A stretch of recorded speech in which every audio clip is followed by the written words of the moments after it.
Assalamualaikum warahmatullahi wabarakatuh. Saya Cindy Kotarani dengan NIM 2114050043 dari kelas TBIA semester 5. Di sini saya akan membacakan surat Al-Baqarah ayat 255 dan menafsirkannya.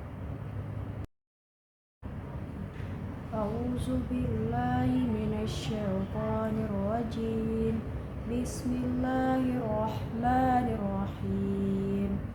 Allahu la ilaha illa huwal hayyul qayyum la ta'khudhuhu sinatun wa la nawm lahu ma fis samawati wa ma fil ardh man zallazi yashfa'u indahu illa biiznih ya'lamu ma baina aydihim wa ma khalfahum wa la yuhituna bi syai'in min ilmihi illa bima syaa' wa syi'a kursiyyuhus samawati wal ardh wa la yahuduhu hifzuhuma wa huwal aliyyul azim. Baiklah, terjemahan dari surat Al-Baqarah ayat 255 ini dan penafsirannya. Yang pertama, terjemahannya dulu. Allahu la ilaha illa huwa. Allah, tidak ada Tuhan selain Dia. Al-Hayyu wa Qayyum. Dia Maha Hidup dan yang terus-menerus mengurus makhluknya. La ta'khuzuhu sinatu wa la naum. Dia tidak mengantuk dan juga tidak tidur. Lahu ma fis samawati wa ma fil ardh. Artinya miliknya apa yang ada di langit dan apa yang ada di bumi. Ma zallazi yasfa'u indahu illa biizni. Tidak ada yang memberi syafaat di sisinya, hanya Dia satu-satunya yang bisa memberi manfaat, maksudnya. Ya'lamu ma baina aydihim wa ma khalfahum. Dia mengetahui apa yang di hadapan mereka dan apa yang ada di belakang mereka. Wala yuhituna bi syai'in min ilmihi illa bima syaa'. Dan mereka tidak mengetahui sesuatu apapun tentang ilmunya.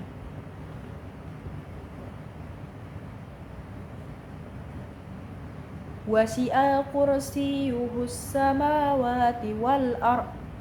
Artinya kursinya meliputi langit dan bumi. Maksudnya kursinya ini kekuasaannya ya. Wala yuhitu wala yakhuduhu hifzuhuma wa huwal aliyyul azim. Maksudnya dan Dia tidak merasa berat memelihara keduanya, dan Dia Maha tinggi lagi Maha besar. Baiklah, saya akan menerjemahkan secara full dari surat Al-Baqarah ayat 255 ini, yaitu Allah, tidak ada Tuhan selain Dia yang Maha Hidup, yang terus-menerus mengurus makhluknya, tidak mengantuk dan tidak tidur. Miliknya apa yang ada di langit dan apa yang ada di bumi.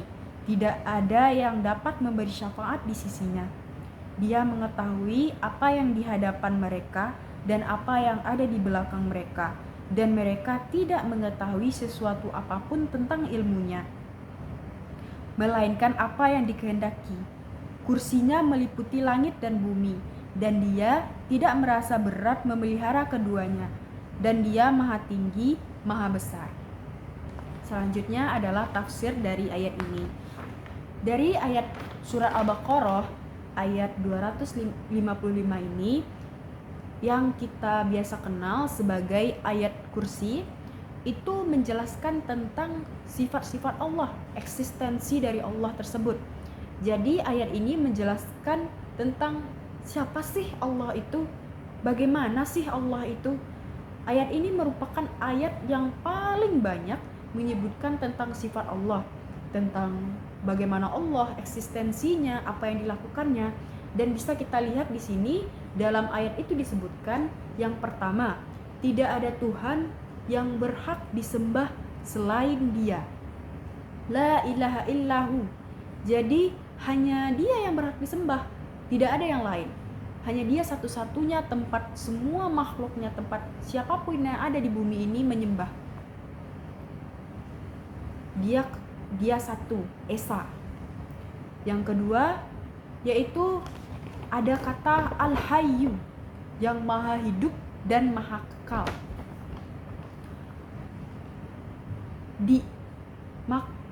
Dengan kekal dan tidak ada matinya. Jadi Allah Subhanahu wa taala ini hidup kekal, abadi, dan tidak ada matinya. Tidak ada lahirnya dan hidup terus-menerus gitu. Jadi Allah ini maha kekal. Al-Hayyu itu maksudnya maha kekal. Selanjutnya ada kata Al-Qayyum. Al-Qayyum ini artinya Allah itu berdiri sendiri. Tidak ada dia membutuhkan bantuan siapapun untuk menopangnya. Dan dia tidak memerlukan orang lain untuk mengukuhkan eksistensinya, untuk mengukuhkan keberadaannya. Dan dia, Al-Qayyum ini, maknanya mengurus makhluknya.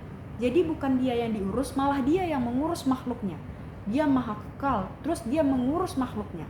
Jadi Allah itu bersifat qiyamuhu binafsihi. Yang maksudnya di sini adalah Allah ini berdiri sendiri. Dia tidak memerlukan bantuan dari makhluknya. Kemudian Allah itu tidak mengantuk dan tidak tidur. Berbeda dengan makhluknya yang lain, Allah itu tidak la ta'khuzuhu sinatu wala naum. Karena itu kita sebagai hamba tidak perlu khawatir berserah diri kepada Allah. Sebab Allah itu tidak pernah tidur. Allah juga tidak pernah mengantuk. Jadi jika kita menyerahkan hidup kepada orang yang bisa mengantuk, kepada orang yang bisa tidur, tentu ada masa kosong dari pengurusan itu. Lebih baik kita berserah diri kepada Allah, karena Allah tidak pernah tidur, tidak pernah mengantuk, tidak pernah merasakan kantuk atau tidak pernah merasakan tidur. Allah selalu ada untuk hambanya. Jadi seyogyanya kita hendaknya menyerahkan diri kepada Allah Subhanahu wa taala. Selanjutnya, Allah itu adalah pemilik. Allah itu adalah pemilik apapun yang ada di langit dan apapun yang ada di bumi. Jadi semua yang ada di langit, semua yang ada di bumi itu adalah milik Allah gitu. Allah itu lahu ma fis samawati wa ma fil ard, pemilik langit dan bumi. Jadi semua yang ada di langit, semua yang ada di bumi itu kepunyaan Allah. Jadi kita sebagai manusia itu tidak berhak merusak bumi, karena bumi itu punya Allah gitu. Selanjutnya yang kemudiannya adalah Allah itu pemberi dan mengizinkan pemberian syafaat. Dialah satu-satunya yang berhak memberikan syafaat. Jika ada orang lain yang memberikan syafaat, misalnya Rasulullah SAW, itu syafaatnya itu tidak akan terjadi jika Allah tidak memberikan izin, karena semua hal yang ada di muka bumi ini atas izin Allah. Jika tidak ada izin Allah, maka hal itu tidak akan terjadi. Jadi hanya Allah yang boleh mengizinkan seseorang yang dia kehendaki itu dapat syafaatkah atau tidak dapat syafaat. Itu semua Allah yang menentukan. Seseorang yang dia kehendaki itu berhak tidak mendapatkan syafaat atau tidak. Wallahu a'lam bishawab, hanya Allah yang bisa memutuskan. Dan bila di akhirat nanti Allah ingin memberikan syafaat, dia akan memberikan syafaat kepada orang-orang yang dia kehendaki juga gitu. Selanjutnya, Allah itu maha alim. Allah itu maha mengetahui. Dia tahu segala apa yang di depan, di belakang. Itu maksudnya Allah itu tahu semuanya. Terus bagaimana dengan kanan, kiri, atas, bawah? Allah tahu semuanya. Itu melambangkan apakah jelas terlihat olehnya maupun tidak jelas terlihat olehnya sama sekali gitu. Allah itu sebenarnya tahu apa yang makhluknya kerjakan. Dia melihat dari atas, kiri, kanan, kiri, atas, bawah. Dia tahu semuanya apa yang dikerjakan oleh makhluknya, apa yang dilakukan oleh makhluknya. Dibandingkan dengan istilah kiri kanan, tentu lebih sulit mengetahui yang di belakang. Jadi kesimpulan dari ayat ini adalah mengenai Allah itu tahu semua hal tentang dari makhluknya. Dari yang paling sulit sampai yang paling mudah, sebenarnya Allah itu tahu apa yang hambanya lakukan gitu. Selanjutnya yaitu wala yuhituna bi syai'in min ilmihi illa bima syaa.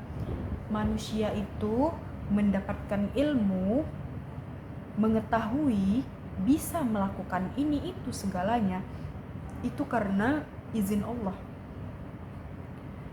Orang tidak akan berilmu, tidak akan bisa tanpa adanya izin Allah. Jadi kita sebelum belajar itu hendaknya meminta izin dulu kepada Allah supaya ilmu yang kita dapat, ilmu yang kita serap itu bisa dikehendaki oleh Allah, diizinkan oleh Allah mengendap di kepala kita.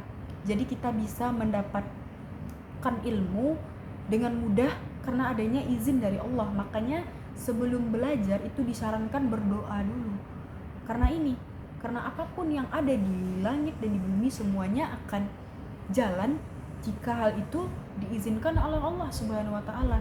Jadi jika tidak ada izin Allah, maka sesuatu apapun itu tidak akan terlaksana karena Allah lah yang pemegang kendali atas semua hal di muka bumi ini. Maka untuk menjadi orang yang berilmu dan belajar, kita nih harus dekat sama Allah karena dialah satu-satunya yang berhak memberikan izin. Jadi kuncinya untuk mendapatkan ilmu yang baik, untuk mendapatkan ilmu yang bermanfaat, kita harus meminta izin dulu kepada Sang Pencipta agar diridhoi oleh Allah. Sebelum belajar kita berdoa, sesudah belajar kita berdoa, rajin mengulang pelajaran, mendapatkan ilmu dengan cara yang baik, maka kelak nantinya ilmu itu akan mudah diserap oleh pikiran kita, akan mudah untuk kita mendapatkan ilmu tersebut. Karena apa? Allah sudah mengizinkan. Jadi kesimpulannya dari wala yuhituna bi syai'in min ilmihi illa bima syaa ini adalah Allah adalah pemberi segala hal termasuk ilmu. Allah lah yang menentukan kita berhak tidak berilmu. Dan kita harus berdoa kepadanya agar kita dekat dengannya dan mudah mendapatkan ilmu. Selanjutnya Allah itu dia yang berkuasa atas langit dan bumi. Dialah yang mengatur semua hal yang ada di bumi ini. Dan dia pula yang memelihara. Allah ini pula yang memelihara apa yang ada di langit dan apa yang ada di bumi. Dialah yang menjaga bumi ini, menjaga langit, menjaga alam semesta ini. Allah lah yang memelihara semuanya. Selanjutnya Allah ini tidak keberatan memelihara langit dan bumi. Tidak ada rasa keberatan di dalam hatinya untuk memelihara bumi ini, memelihara makhluknya, memelihara apapun yang diciptakannya. Allah ini pemelihara. Dia tidak keberatan dalam memelihara langit dan bumi.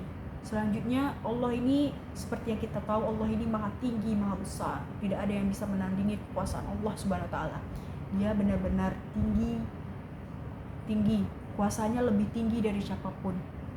Dan Allah ini maha besar. Dan kita maha terhormat dan lain sebagainya. Allah benar-benar Tuhan yang sangat layak untuk disembah, karena dialah yang dengan sifat-sifatnya ini kita bisa tahu gitu bahwa Allah ini adalah Tuhan semesta alam dengan sifat-sifatnya. Dia memiliki sifat tersendiri yang sangat sempurna.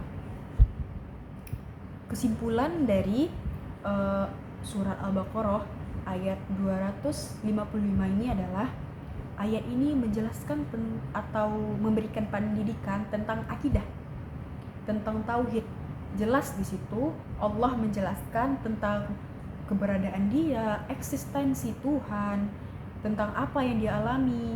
Jadi lebih tegasnya di sini menjelaskan tentang sifat eksistensi Allah Subhanahu wa taala, di mana Allah itu tidak ada Tuhan selain Dia. Dia Esa, Al-Hayyu, Maha hidup dan kekal, Al-Qayyum, tidak mengantuk, tidak tidur, pemilik apapun yang ada di langit dan di bumi, pemberi dan mengizinkan pemberian syafaat, mengetahui segala yang ada di hadapan di belakang makhluknya, pemberi izin, berkuasa atas langit dan bumi, tidak keberatan untuk memelihara langit dan bumi, maha tinggi dan maha besar. Jadi sekian yang dapat saya tafsirkan dari surat Al-Baqarah ayat 255 ini. Semoga bermanfaat. Saya sudahi dengan Assalamualaikum warahmatullahi wabarakatuh.